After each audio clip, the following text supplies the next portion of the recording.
Hello, welcome back to Premier League Primetime, episode 19. The four of us are here back as always. How are all of you doing? Very well, Davis. And yourself? I'm doing okay. Not amazing. Just things on the side, whatnot. But yeah, I'm doing okay. And so this episode is gonna be a little different.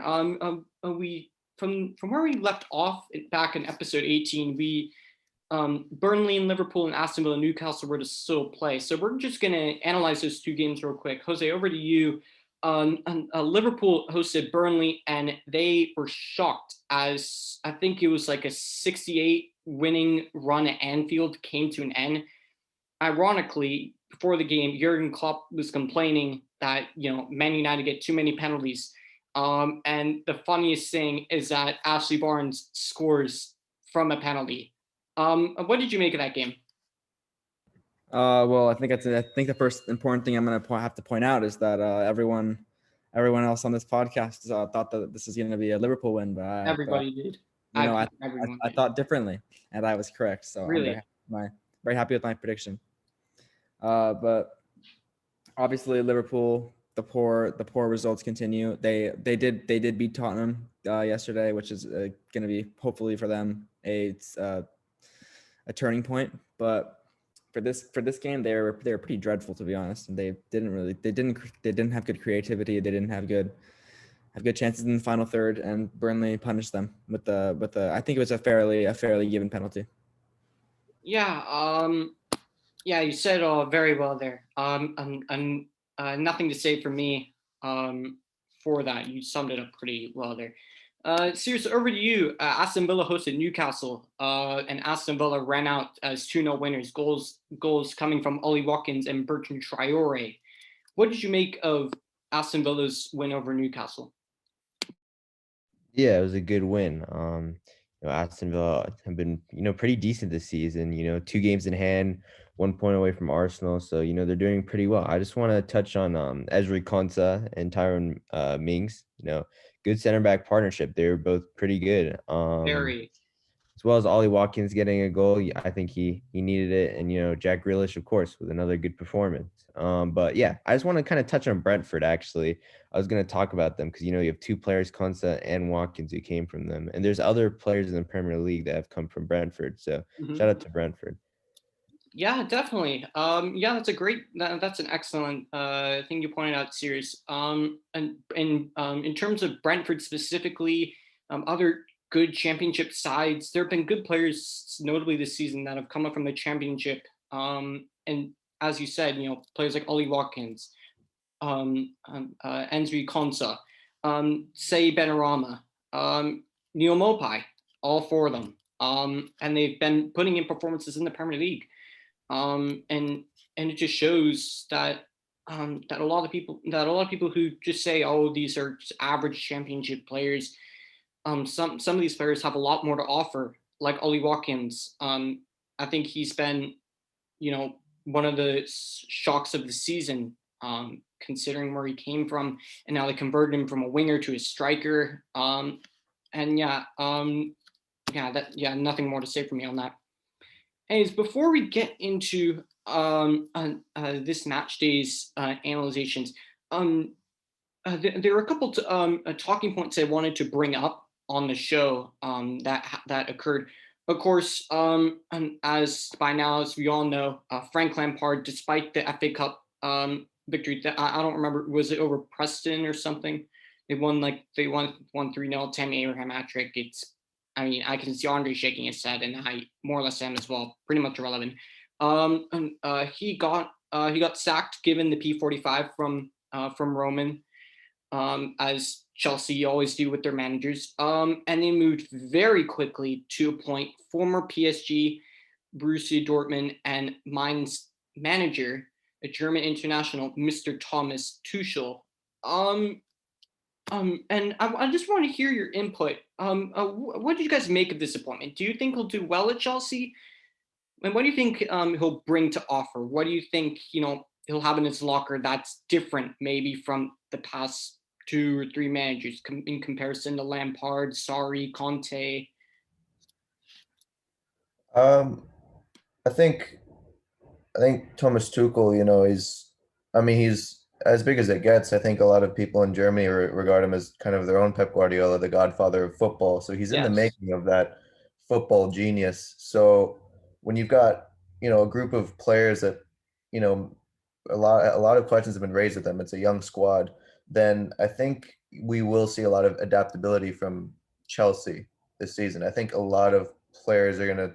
I think they're going to be a bit of a shadow of themselves in the sense that they are going to adjust a lot. And I know people make the memes of like, oh, Thomas Tuchel went from Neymar, Mbappe to Timo Werner and Havertz, but I'm still excited to see what Thomas Tuchel can bring. I think he's got the repertoire, and I'm excited to see what he can do in the Premier League.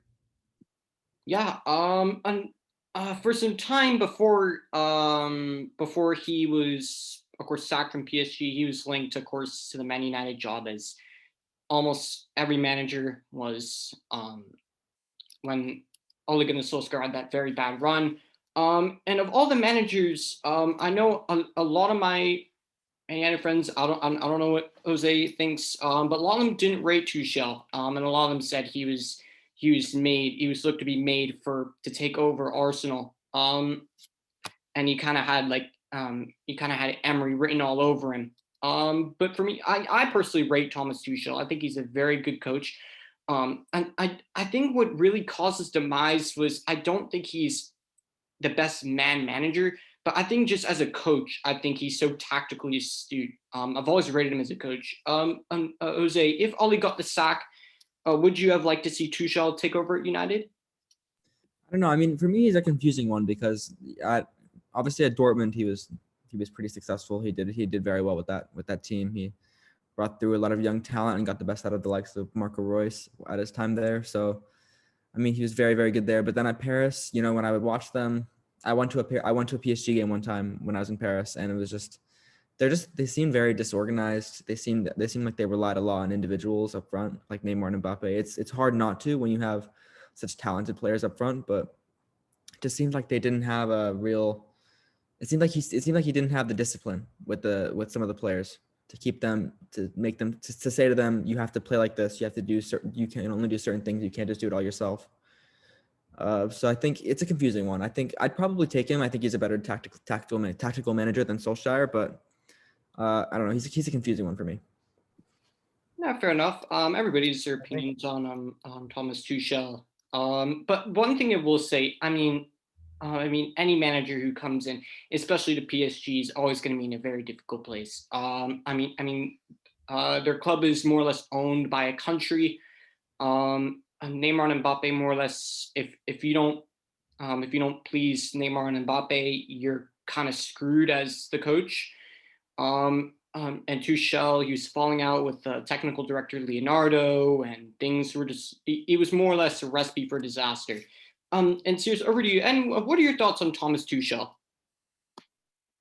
No, yeah, I agree with you guys. Tactically, he's, a very good coach. It's about the man management. We've seen a couple of times when he was managing PSG and he'd take Mbappe off, and Mbappe, had maybe a sour reaction. But I don't know. I feel like maybe he shouldn't have been fired. I feel like, he took PSG to the first ever Champions League final. I felt like it was a bit unfair, but that's what it is. I think he'll do well at Chelsea, which I really don't want him to, but I think he will.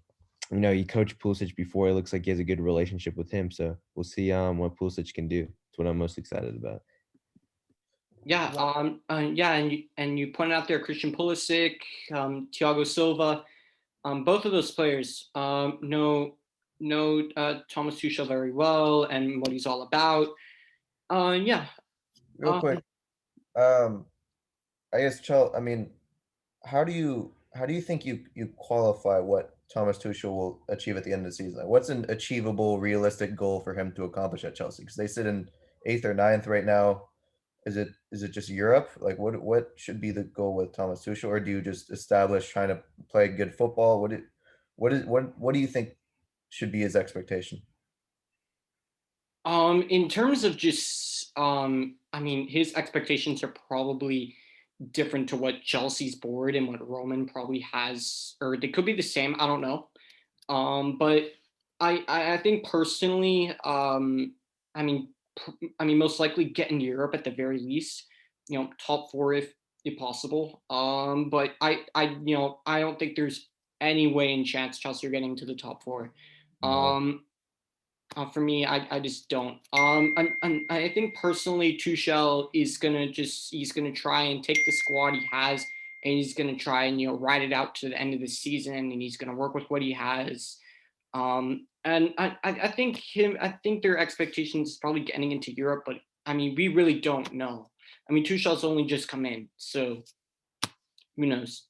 Anyways, the next talking point. Of course, after that Tottenham and Liverpool game, or in the midst of the second half, Harry Kane, as it has to happen every season, a major injury, injuring both of his ankles. Report says he's expected to be out for, I think, 3 or 4 weeks. Um, and this question specifically for Andre. In terms of the striking problem, what do you think Mourinho is going to do to solve it? Do you think he'll actually use his backup in Carlos Vinicius, or do you think he'll revert to playing Son or Gareth Bale, or what do you think he's thinking here? Yeah, I mean, Jose is sometimes the pretty unpredictable manager, but I know there was a lot of frustration from fans because it's like if Kane goes off injured and we have both Carlos Vinicius and Gareth Bale in the squad and we don't put them in, we sub on Lamela instead, like we used to do, then what's the point of even having these two? So that's been the frustration. I thought the game was I was completely shocked when I thought Vinicius would finally get a chance because he's proven himself in different areas, specifically against Marine, but no. All jokes aside, I thought when Bale came on, I thought that was the sharpest, 100% the sharpest that Bale's looked all the season, every game that he's played. He seemed to just, I don't know, he just looked a little different. He just looked that little bit sharper. So I think Bale will actually end up getting the chance. I think we're going to see Bale-Son partnership, or we'll revert to a four. I don't know what formation we're going to do, but I do think it'll be Bale that ends up getting the selection. All right, fair enough. Third talking point. Especially after quite possibly, arguably a game which for me is right up there with that humiliating loss to Tottenham at Old Trafford. And notably in that game, the past couple of games, one of my favorite players who I love to death, everybody knows, so the three of you know, Anthony Martial. I love this guy to death. I back him all the time, but that was a load of shit. And for me, it's especially, I mean, he's been here, he's been in the club for a long time.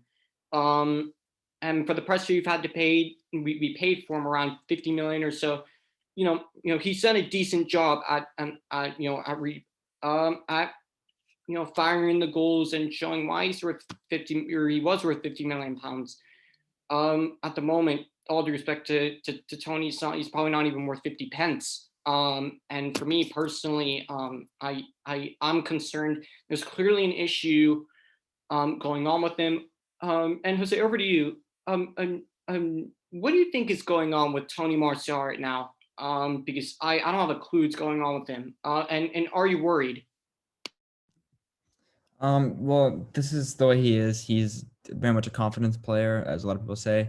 When he's low on confidence, it just takes him a minute to get back into it. And when he starts scoring really good goals, then it all changes and it all goes back to how it should be. But if he really wants to take his game up to the next level, he has to stop going through these long phases of just not scoring that many goals or not getting that many assists, and he needs to just tough it up, get through it, and get his confidence back. Yeah, 100%. And for me, he seems like the kind of player that's just he's not like him and Rashford and Pogba, like those three players in particular. Those three players for me aren't really players that that really I feel like would work being like given a kick up the backside. I think they're more of a wrap your arm around them, show them some love, give them some confidence.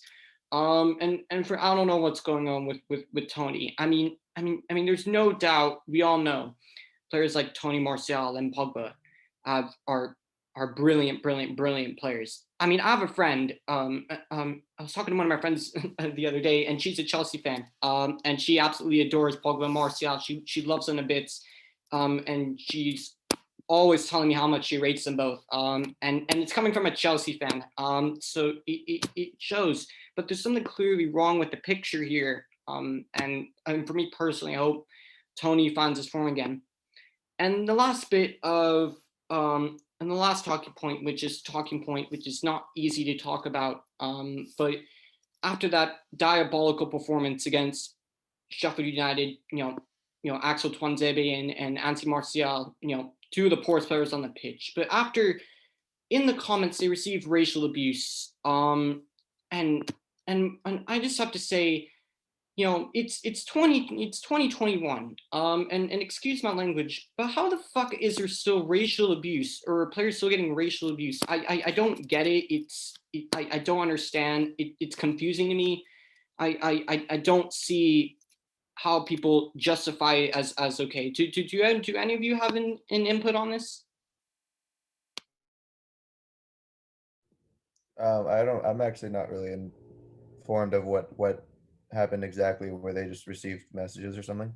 And so Twanzebe and Martial, they posted I think like a post after the game, and they posted something along the lines of more or less saying the message, disappointed, losing 3 points, but we'll be back again. And these and these accounts just went in the comments, and they spammed monkey emojis. It's disgusting. It's disgraceful. How that's acceptable? I don't understand. I really don't. Do any of you have anything to say?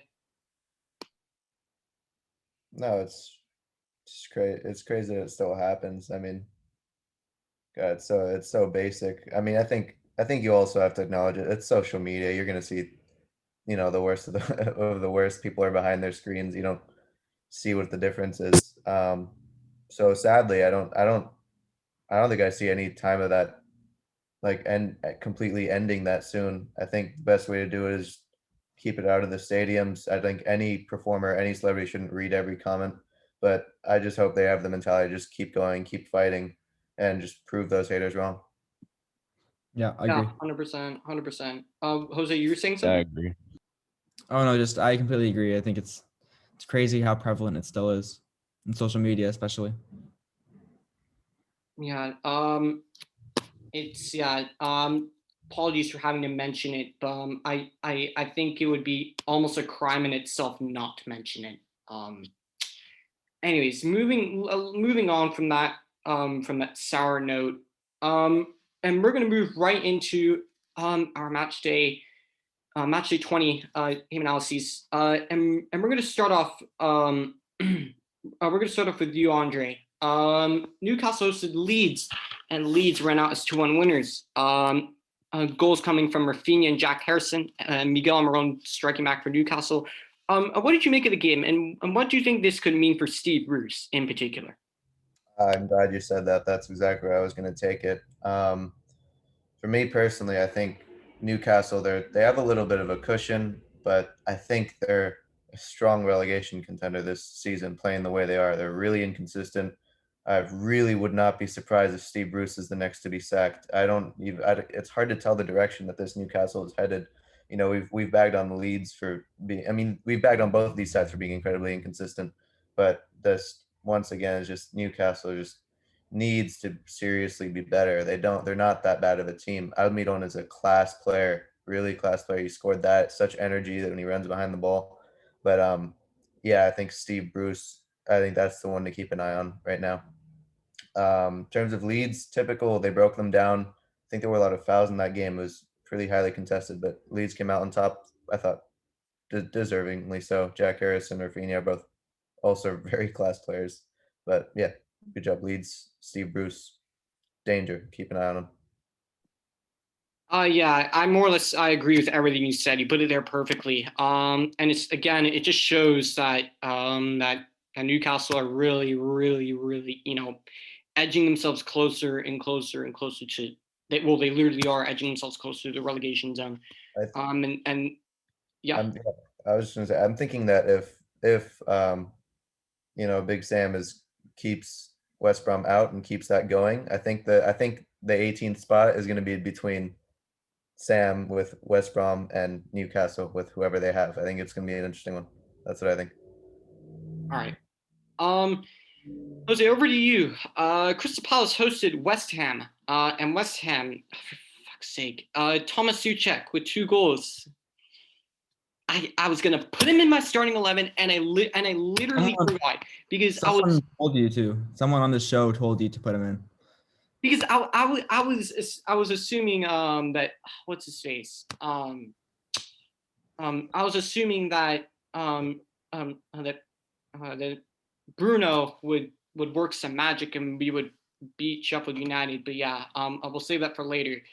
And Thomas Suchek again, the Czech Fellaini with 2 goals, Craig Dawson with another goal, and of course Wilfred Zaha scoring for Palace and Michi Batshuayi late in added time. What did you make of that game?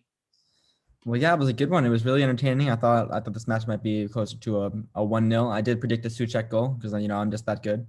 But it was a really entertaining game. Like you said before, 2 goals from Thomas Suchek. He's definitely looking like the new Fellaini. He's already got, I think, 7 or 8 goals this season, which is pretty impressive for a midfielder for West Ham. So he's definitely one to keep an eye on for he's been one of the best midfielders so far this season. Yeah, him and Declan Rice have a very, very solid partnership. And with the arrival of and the imminent arrival of Jay Lings, could make things better, or it could cause the entire West Ham team to learn how to millie rock after they win games in the locker room. Who knows? Anyway, Cyrus, over to you. And Arsenal redeemed themselves after getting knocked out of the FA Cup by Southampton, and they went back to St. Mary's and they responded by firing in 3 goals, conceding early from Stuart Armstrong off of that set piece, half volley from the top of the box, and then goals fired in from Nicolas Pepe, Bukayo Saka, and Alexander Lacazette. Good performance from Arsenal, and another 3 points, and they're in a very, very good, solid run of form in the Premier League. What did you make of the game? Yes, since Christmas time, I think we've been, pretty decent, to be honest. It was an overall good performance. I just want to, shed light on some players. Cedric Suarez playing out of position and still had a really great game at left back. Some great passes. Xhaka and Partey both played great in the midfield. I know Partey had some a little niggle or something, but I think he'll be fine. But yeah, Saka again, excellent play, assist and a goal. That's the first time he's got that in a game, because usually he either gets a goal or assist. But overall, it was great play. Lacazette's work rate is just amazing, and he's been pretty good this season, actually, if we're being honest. So yeah. Yeah. And with the Lacazette thing, he's for me, it's definitely been more of a roller coaster up and down, but it seems like he's finding his form again, and consistently finding his form, which is, of course, very important for Arsenal, especially without the absence of their main go-to guy, Pierre-Emerick Aubameyang.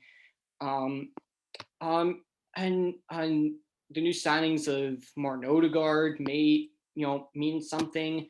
And by the way, what did you make of Arsenal signing Odegaard, and how do you think he'll fit into this side? Do you think he's gonna immediately displace Smith Rowe, or do you think Arteta is gonna have them to kind of battle it out?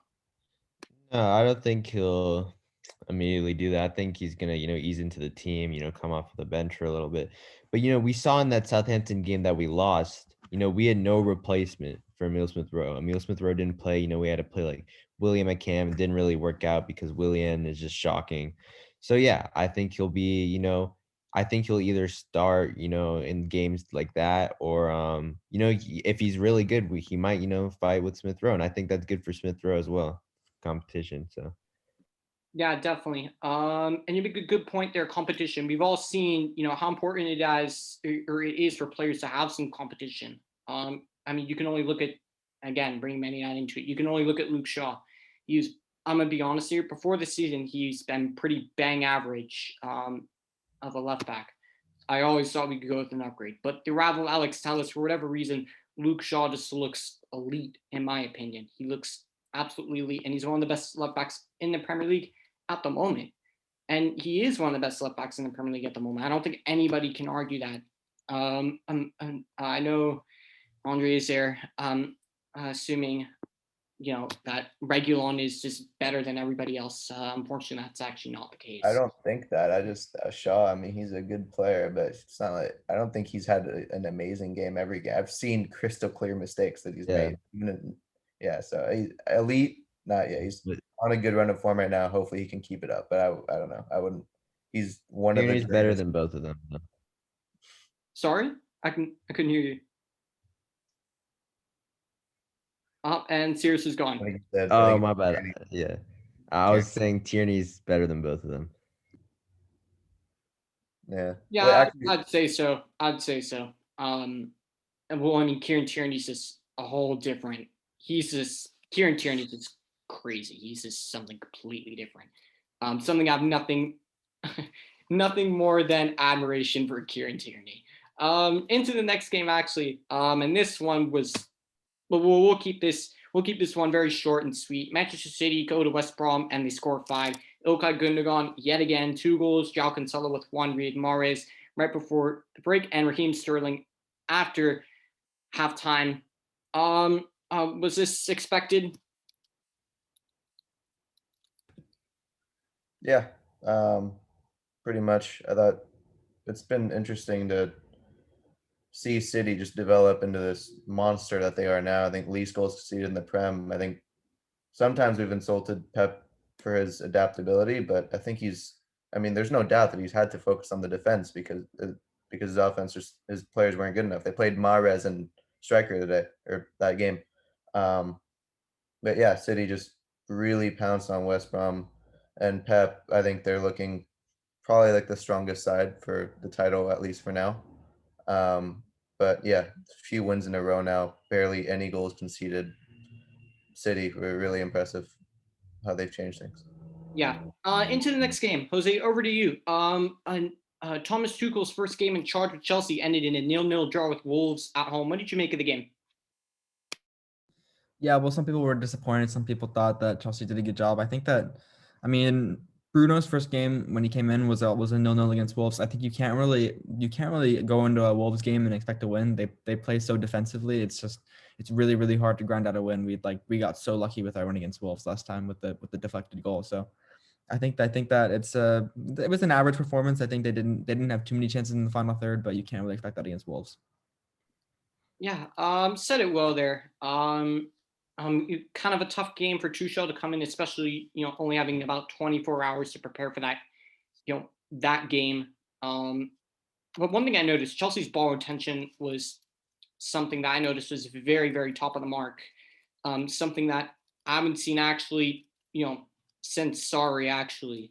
But they moved the ball around in a way where it wasn't pragmatic. Like Sarri ball was either sideways, backwards. But it was pass and move going forward. It was just this whole different style of play. And I think it suits Chelsea better.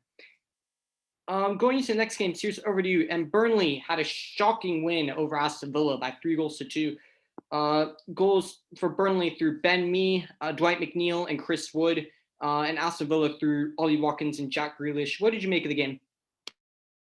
Yeah, I don't think anyone could have, predicted such a scoreline as that. It was a good comeback from Burnley. Aston Villa obviously were going to dominate possession, 62% possession. But, possession, as I found being an Arsenal fan, doesn't really matter.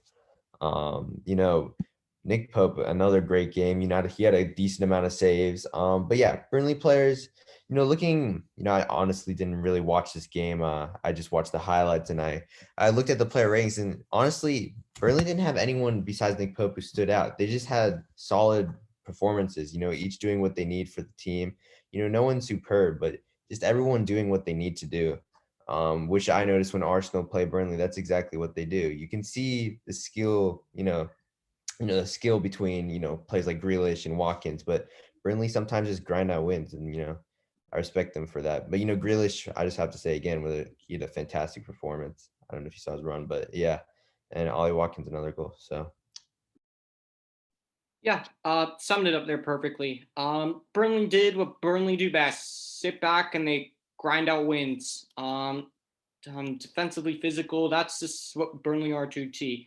I can't even count how many times all of us have said it. So many freaking times. Burnley, that's what they do for a T. That's what they are to a T.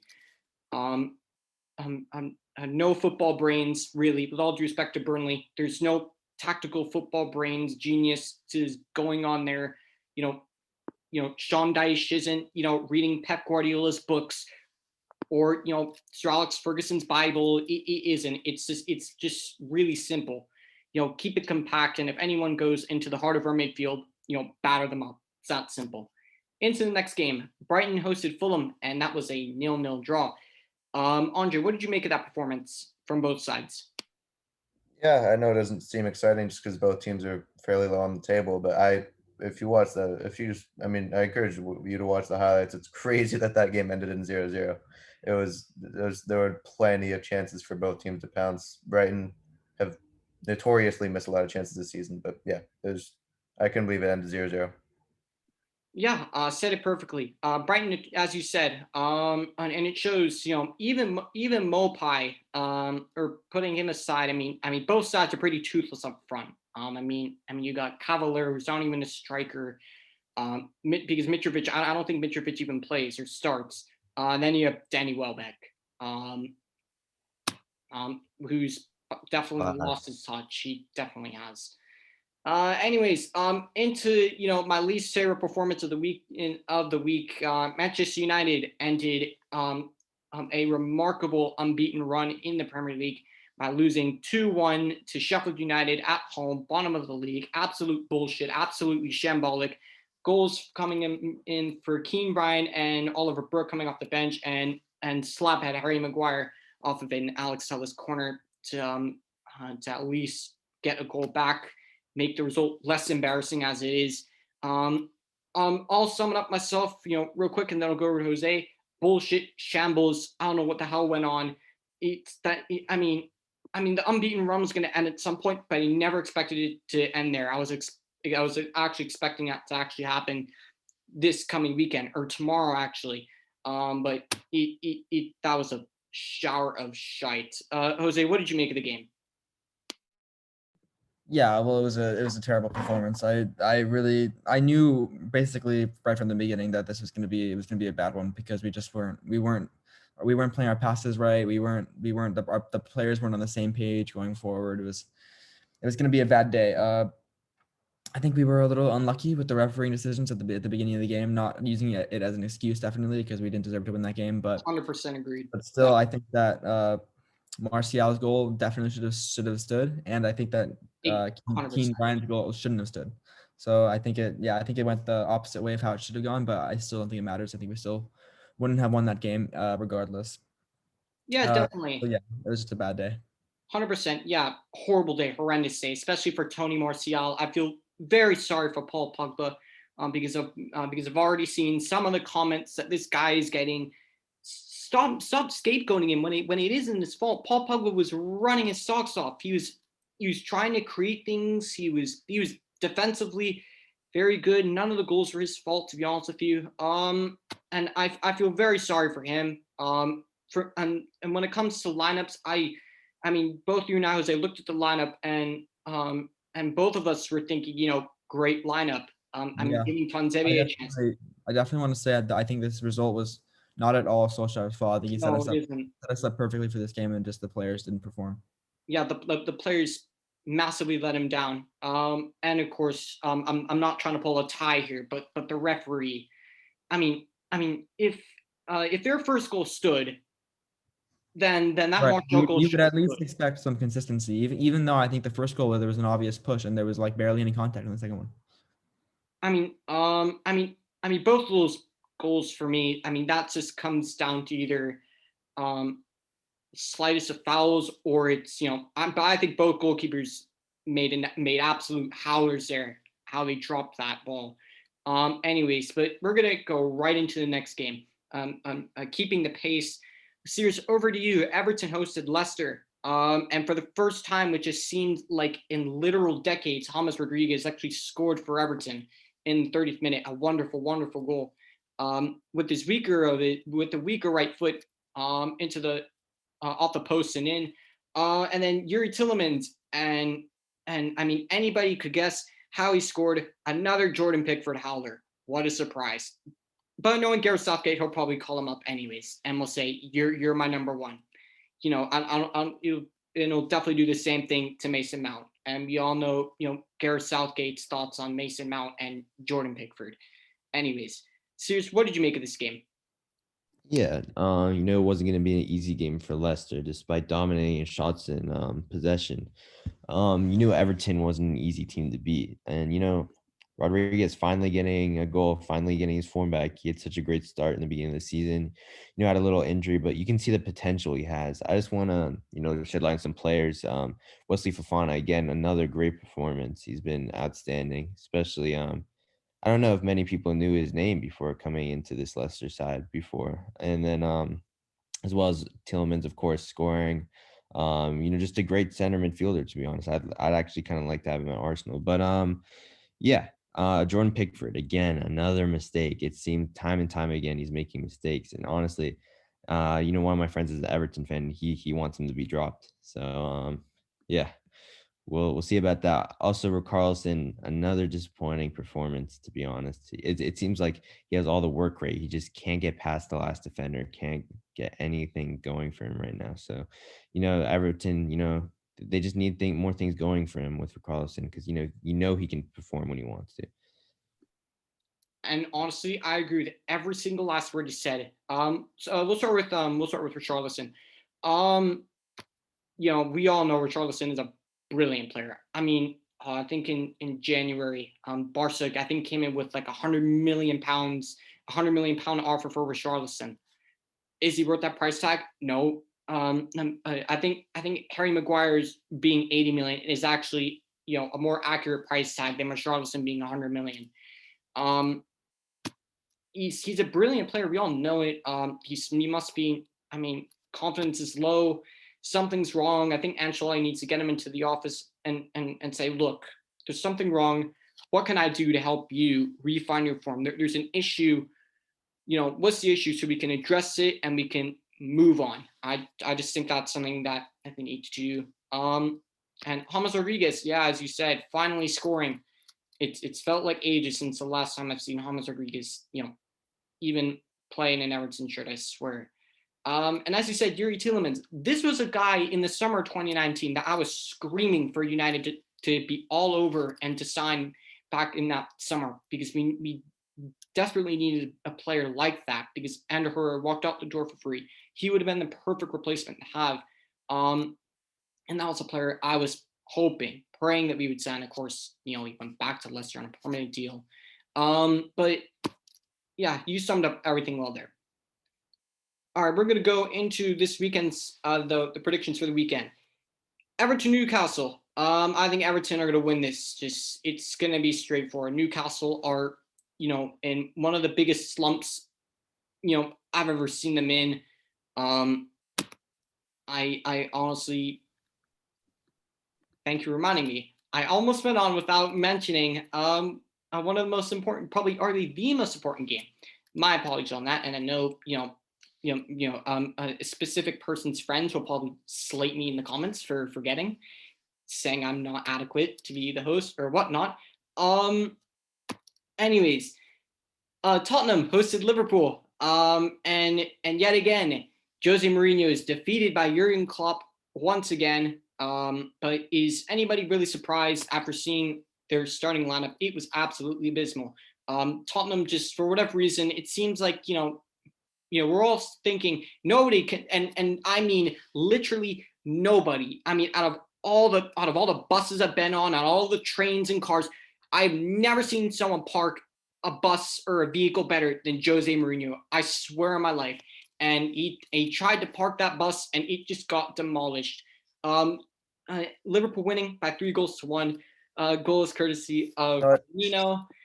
Højbjerg with an absolute screamer. That was a brilliant goal. And then Trent Alexander-Arnold, and then Sadio Mane. Andre, what went wrong for Tottenham there? All right, first of all, that parking the bus thing is so stupid. The possession was 50-50. This is the one match where we didn't do that. I was watching. There were two high lines. It was a really entertaining game. Like, seriously. That formation though, They play like why are you playing 5 at the back? There's no need to play 5 at the back. We didn't have the personnel for it. I thought the selections were wrong, but to say we parked the bus, you're just saying that just because it's Mourinho Day. We got to stop that, man. We're not just counterattacking. The possession was 50-50, high lines. What are you talking? Whatever. Unfair analysis. First off, now my turn. Anyway, no, it was a really entertaining match. I think it feels like every time we've played Liverpool, it's been really entertaining, except for the Champions League final. That's was the funny thing. But we've lost 7 games in a row against them now. As soon as I saw just that first half, I think I texted the chat. I'm like, we're gonna lose 4-1 or 4-0. I just felt it. Like I just could just tell the way the rhythms of the match were going. Doherty in the left wing back because we were missing personnel, but yeah, it was just lineup. Just the timing was so bad. We've been really careful with players, but our selections were weird. Yeah, but Liverpool, they were able to bounce back. Their first goals in 2021 now, first PL goals at least. I thought definitely, I think every time we played them it was close. This time I'm like Liverpool deserve to win.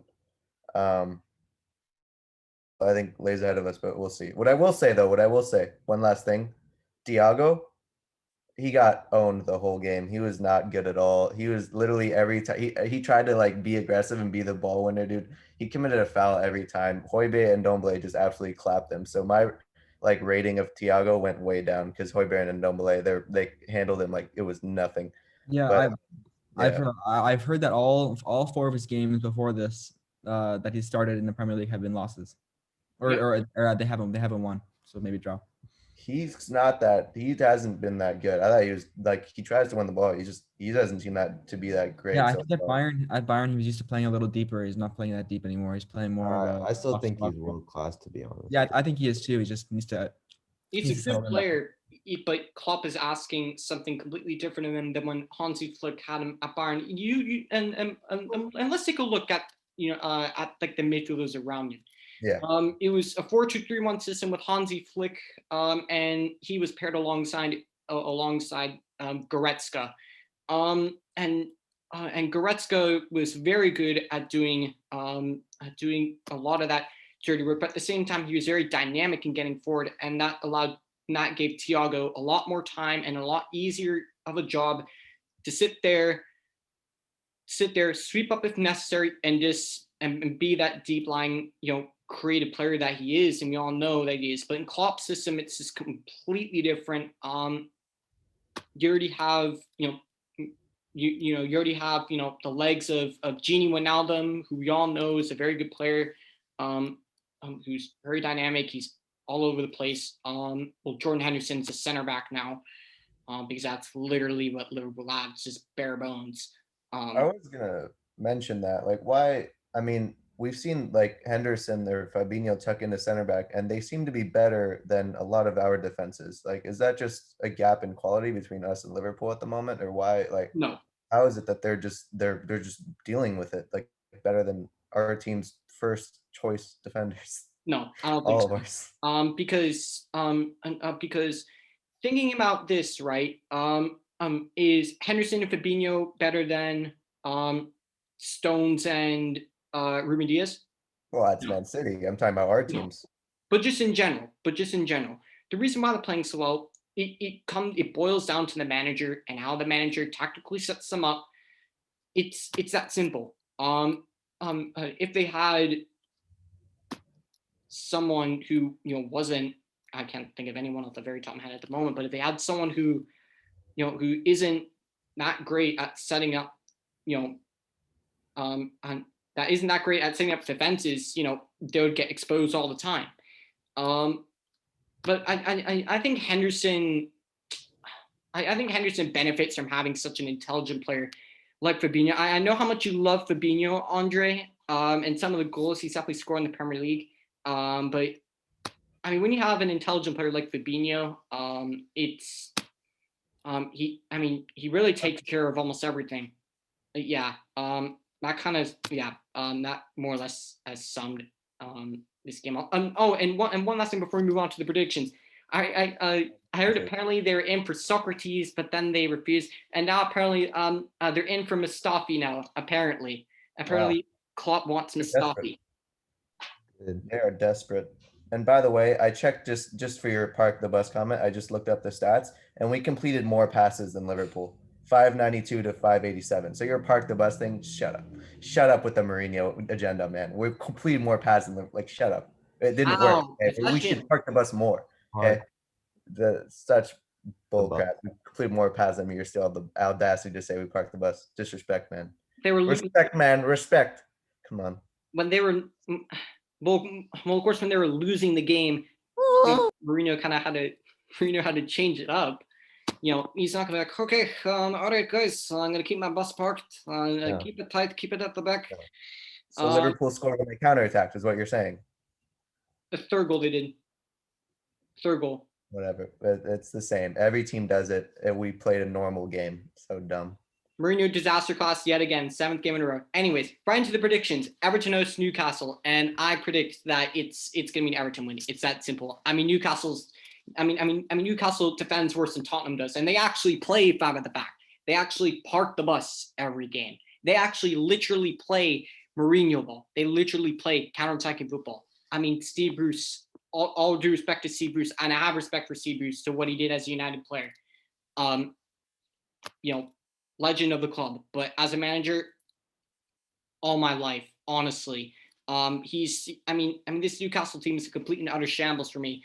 If they lose against Everton, I would not be surprised in the slightest if he was sacked. Everton will win this game every single day of the week, in my opinion, and I will put my chest on the line and will say that, unlike a lot of things. What are the rest of you saying? I'd go with the draw. I think Newcastle is going to play very defensively, and Everton are not going to be able to break them down. Okay. Cyrus, Andre, what are you two saying? I'll go a tight win for Everton. Yeah, I'll go with a win for Everton. I just want to quickly say, I don't know how some of these English Premier League clubs keep rotating the same managers who've been in the league for years. Just like it's I don't get it. Are there any other managers like with Sam Allardyce and this guy? Like, get some other managers. I love that comment. I agree 100%. So many of the same freaking managers, you see them just being recycled through teams. I mean, you could say Jose Mourinho. You could literally say Mourinho, but I'm not going to go too into Mourinho, or else Andre will eventually tear me a new one after the show. As you said, Sam Allardyce. We've seen him, time and time again. Anyways. Into the next game, Crystal Palace versus Wolves. I think this one will end in a draw. I think Crystal Palace are going to do what Crystal Palace always do, and I've said this a million times as well. Keep it tight, 4-4-2. Keep it compact and hit on the break with the pace of Zaha. Whether we'll see their brand new signing Jean-Philippe Mateta, the well-known striker. I think he's on loan from Mainz. He was doing very well in Germany, but signed on loan to Crystal Palace. Whether we'll see him get to start alongside Zaha, whether it's Jordan Ayew or Christian Benteke, who knows?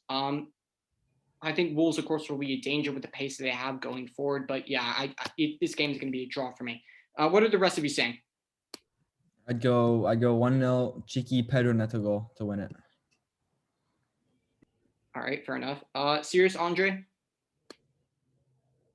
Yeah, I'll go Wolves win as well.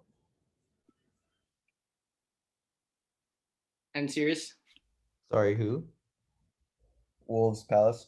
Asked. I think I'm gonna go with Wolves, to be honest. Okay. And I could see why you three would say Wolves. I'm saying it's going to be dropped just purely because of how Palace play. But as we saw against West Ham, their tactic just did not work whatsoever. It could very well be a Wolves win. But I'll just stick with my prediction because I already made it. And we'll be draw. Manchester City versus host Sheffield United. And I think this time Sheffield United will lose. Making the trip to Manchester, unlike this past week, which I really don't feel like talking about because it will 100% give me crippling depression. And honestly, this should be a no-brainer for City. And they'll definitely extend their lead at the top of the league now. yeah, it should be that simple. Sheffield United will definitely have some confidence after getting that shocking win over a shambolic Manchester United side. But it's Manchester City. This is the best team in the league by a country mile, and this is and the funny thing is Manchester City aren't even playing with the striker. They don't even play with a freaking striker. And with quality coaching and quality tactics, what a surprise. They're still banging in goals left, right, and center. It's that simple. Manchester City, it will be a City, masterclass. And this one I will put my chest on the line and we'll say. What are the rest of you thinking? Yeah, I think another 5-0 incoming. All right. Yeah. Mahrez, masterclass, City, big win. Cyrus, you're saying the same? Yep. All right, there it is. And the most exciting game of the weekend, West Brom hosts Fulham. Woo! So excited for this one, and honestly, for anybody who has to, for any West Brom and Fulham fans who has to watch and pay for that on Peacock, I feel very sorry for them. With all due respect to both of them, who wants to see West Brom versus Fulham? Unless if somehow this game ends like 5-5, and then I'm just going to be left there, and I'll look like an absolute mug after that. But for me, it could be a Fulham win with the pace that they have going forward, but knowing Sam Allardyce, he keeps it tight and he pulls off results that we don't really see other managers pull. Pep Guardiola called him a genius for verbatim. I think this game will probably end in a draw, but I wouldn't be surprised if it's a Fulham win. Honestly, it wouldn't be. What are the three of you saying? I go with a draw. I have them both as relegation, as finishing in a relegation spot. So I think they're both going to fail to get a result in this one. I think West Brom will end up getting the win. I think if Allardyce is going to keep his reputation of never getting relegated, this has to be a win from West Brom's perspective. So I think I'm gonna go West Brom for the win. What are you playing for you bold twat? Oh, sorry, I was watching my daily goal bridge. Yeah, I'm gonna go with the tie.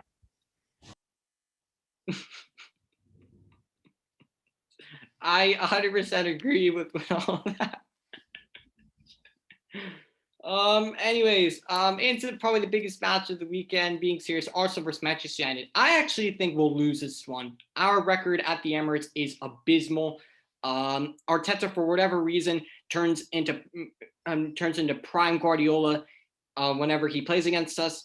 I actually think United will lose. I think we will definitely lose this game. And I can already see how this is going to go. We're going to sit back. We're going to try and hit him on the break, but Arsenal's defense is actually going to, for once, look solid. That's my honest prediction. And honestly, I after that Sheffield United game, but even before that, the fact how every single time we have to go a goal down to wake up. Yes, it worked for so many times, but your luck runs out at a certain point. Sheffield United literally showed that, and I think it's going to be an Arsenal win here, unfortunately. And you'll probably be hearing my my post-match rant after that. What are the three of you saying? Yeah, I think what I said in the preview was if we didn't get a result against Sheffield, it would make me more confident that we would do well in this game, and obviously we didn't. So I think I am fairly confident that I think we're gonna get a result in this one. We have a really good record away from home recently that I don't see us breaking, hopefully. So I'm gonna go for a win, doubtfully, but I think I'm gonna say we're gonna win narrowly. All right. What are you two saying? I don't know how is Smith like a pretty established starter? Like, will he start this match? Yeah, he's gonna start. Yeah, he definitely would, unless if they choose to start Odegaard. But Smith's gonna start. All right.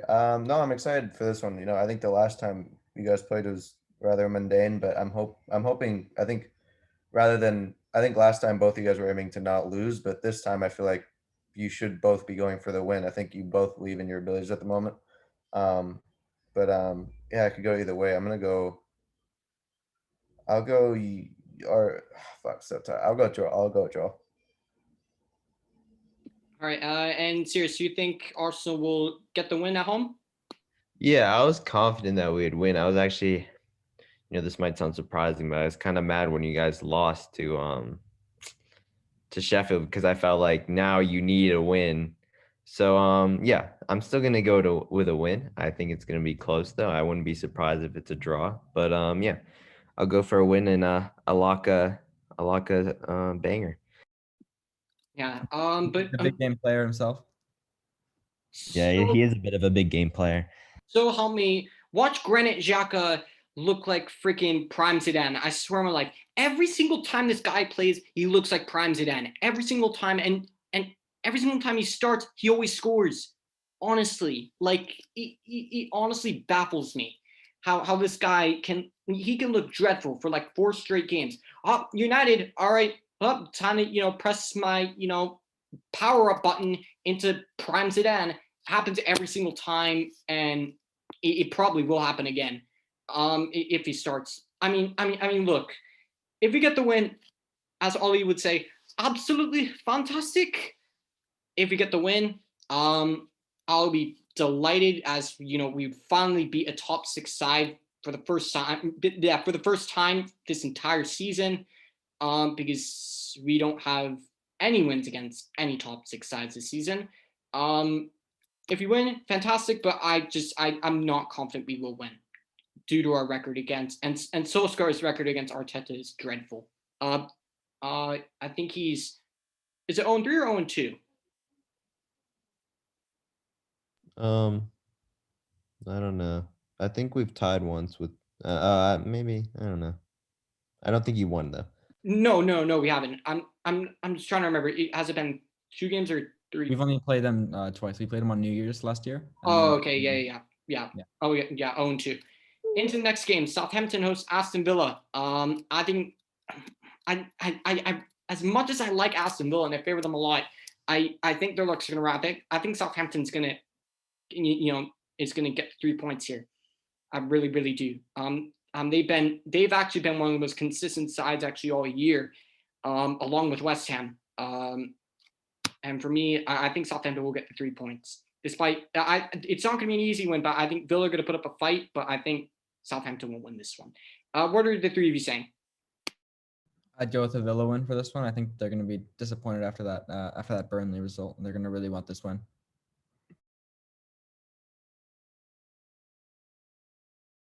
Yeah, Villa win. Yeah, I agree. Unanimous. All right. Into the next game. Chelsea hosts Burnley. Now this time I'm not gonna fully stick my neck on the line because I remember last episode it really excuse my language, it really fucked me over when I said United were 100% going to beat Sheffield United. What happened? Capitulation.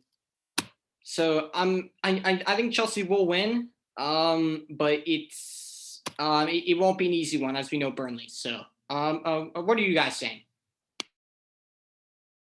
Yeah, I think this will be 2 goals first win. I think the Chelsea are going to put on a good show in this one. Yeah, I'm gonna go. I think Chelsea win. I think Pulisic is gonna score. I think he'll get that goal.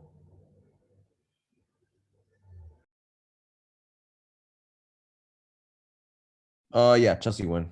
I think they're gonna win for sure. All right. Next game, Leicester hosts Leeds. And for me, I think I think what would happen.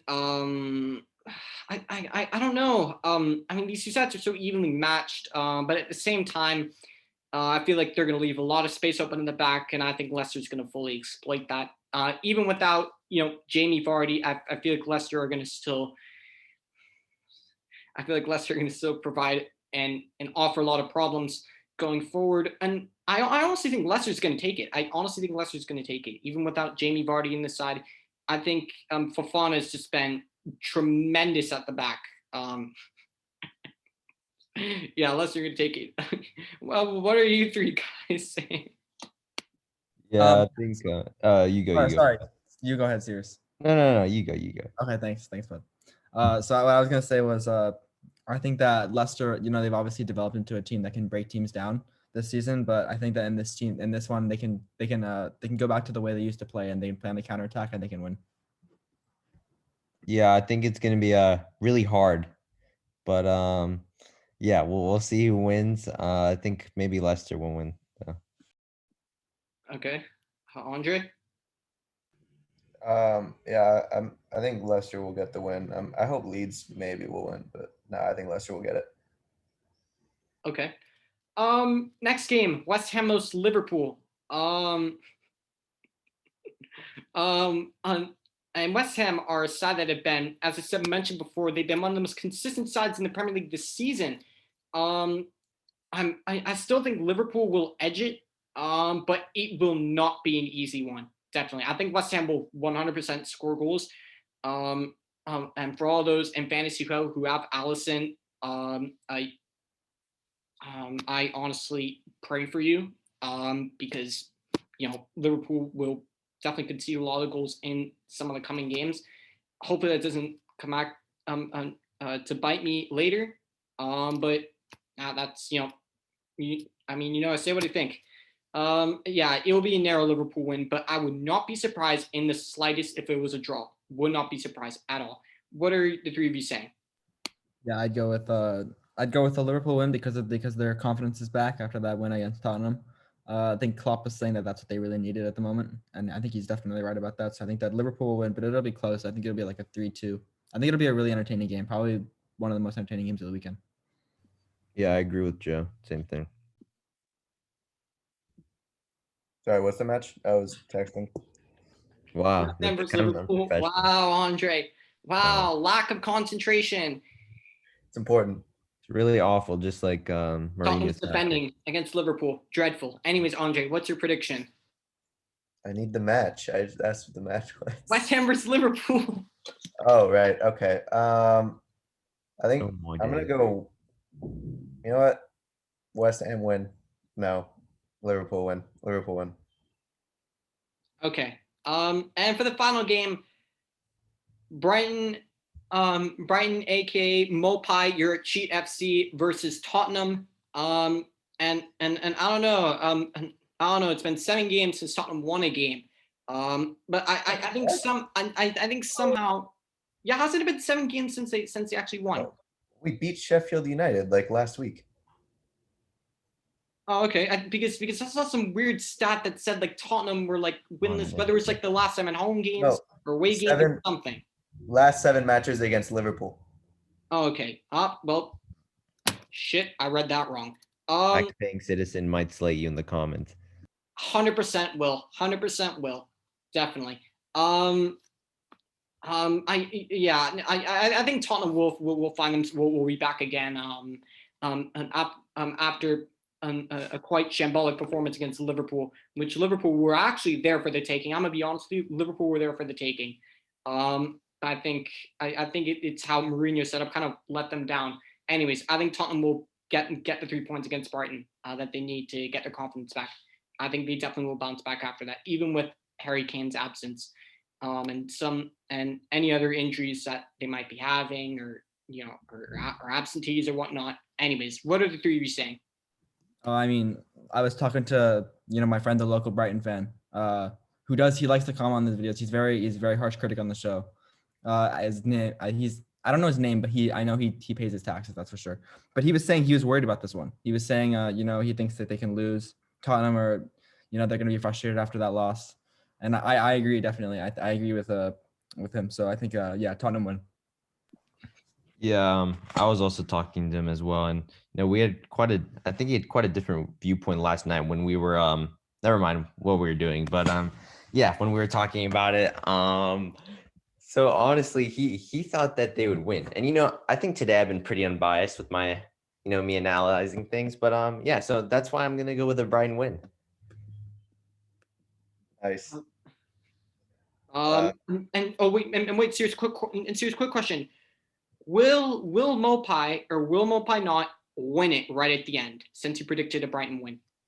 Yeah, I think he might injure Lloris for the Bants and then win it at the end.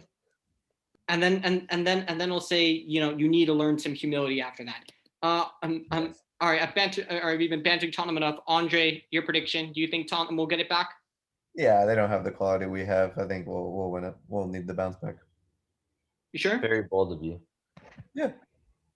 It's not Even bold with, at all, actually. Not even- even near bold. Even with Doherty in the side, A bit bold. a nice little, cheeky back five. Nah, I don't. I'd be surprised if Doherty gets the play. Supposedly, when we subbed off Arya at halftime, he supposedly exited the stadium. Yeah, I heard that. Arya? And yeah, apparently like there was like a whole standoff between between the players and Jose Mourinho apparently. And I mean that kind Wow, of just set them up. loaded. Yeah, that's That's why our team apparently. is better. I mean, after parking the bus, I don't know what you want the players to do. So No, there's no parking the bus involved at all. He's just parking that bus, Andre. It's okay. There's no bus being parked. We're playing good Jose's football. bus is Look, back he's just again. taking the cheeky bus and he's just doing a bit of parking. Arteta parked the bus like what team in the Prem doesn't park the bus now? Like even Liverpool had 10 guys back. Every team has 10 guys back. If anything, we're less parking the bus because we keep Kane and Son up. No. Oh come on, Andre. That's one of those again, excuse me. That's one of the Davis, bullshit things I've heard. Just because Davis, you think every team, unless a team has like a manager like Pep or Tuchel or like Klopp or like someone like Class, then you just say that they sit back and counterattack. Like not every it's just a. that's not true at all. Southampton. no, that is true. Southampton don't park the bus. West That's Ham why. don't park the bus. They don't. Southampton and but West Ham Moyes- were- Can't park the bus. What do you mean? I mean, I don't think they parked it when they came back against you guys. They kind of did. That's fine. They do like to park it. I think that basically one of the only teams in the league that doesn't park the bus against the big teams is Leeds, and that's why they get thrashed 6-2. by Manchester Exactly. United. Yeah, and some teams get thrashed 6-1. Some teams do. Some teams get thrashed 8-2 at Old Trafford as well. Yeah, but not current teams. Anyways, we're going to end the show. It has been an exhilarating episode 19. I have thoroughly enjoyed this episode. I thoroughly enjoy you. Anyways, if you liked what you saw here, smash like on this video. Smash like on the video. If you want to see our platforms on Instagram and Spotify, those are in the link in the description below. And wherever you are watching this in the world, have a great day / evening.